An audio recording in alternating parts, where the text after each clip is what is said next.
Cape Colony was founded in 1652 by the Dutch East India Company as a supply station for the vessels that were traveling between the Netherlands and Batavia, modern-day Jakarta. Even though it wasn't meant to be more than just a refreshment station, over time the company allowed some of its employees to farm the land, which led to a more permanent settlement.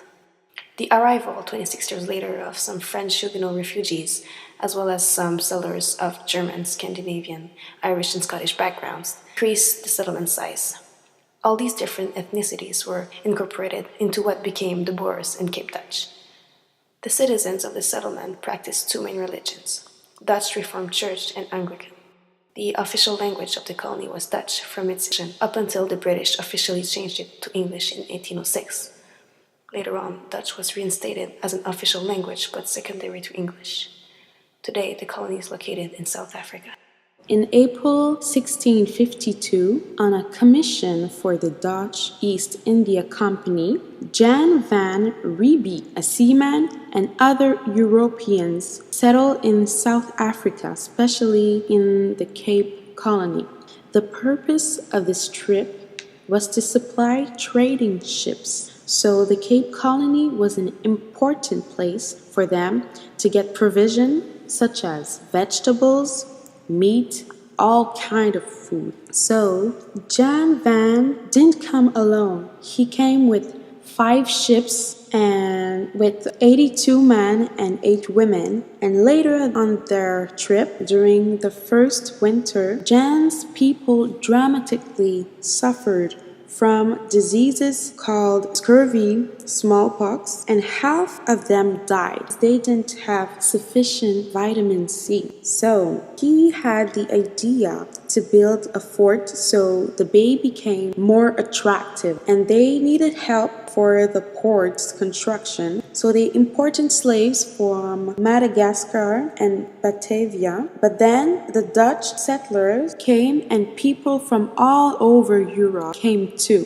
This is the very moment where things go crazy. The Dutch encroached into the Khoi and San Bushman tributes. In consequence, they worked as slaves for them. And many of these slaves disappeared. They went into deserts to avoid the Dutch. And then, after that, the expansion of the trek Boers. During this time, the Cape Colony was wealthy and attracted European farmers. The overproduction of goods was impressive, but these Europeans had to travel to find better grazing. So, however, they go further north, but they find worse land for the agricultural activity. It wasn't good in the north, so they went in the east to find better grazing. These European farmers who travels around, we call them the trek Boers. So the trek Boers went towards the east to find better grazing. And at the east side was the Xhosas tribe, an African tribe. And this tribe had large population, big army, and they were a violent tribe. And these two areas, the trek Boers and the Xhosas, were competing for the same thing, excellent grazing area. So in 1779, there was the first war between the trek Boers and... In 1815, the Cape Colony was annexed by England and turned into a settlers' colony. Originally, there was little interest in the colony itself other than to serve as a port for traders to stock up in to and from Asia. There was already a great deal of turmoil amongst the Dutch settlers, known as the Boers, and the Xhosa people in the eastern Cape over territory.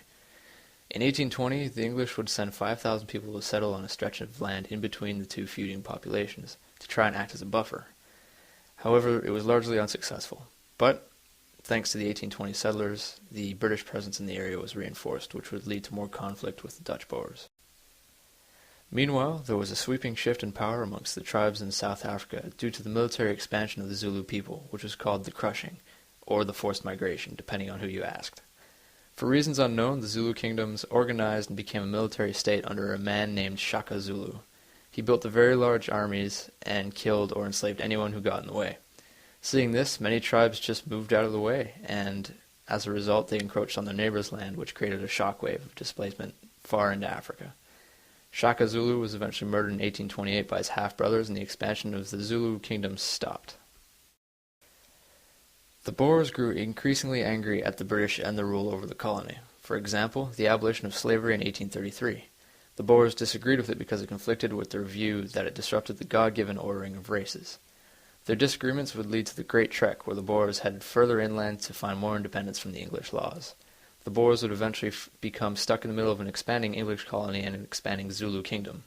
They would move further north and establish the Orange Free State, while still fighting against the Zulu. The English annexed more land heading north, and went about building plantations, but there was an issue. The neighboring Zulu men refused to be laborers and were already angry at the British for encroaching on their territory, and would soon enter war with them. The British would eventually win and annex KwaZulu-Natal.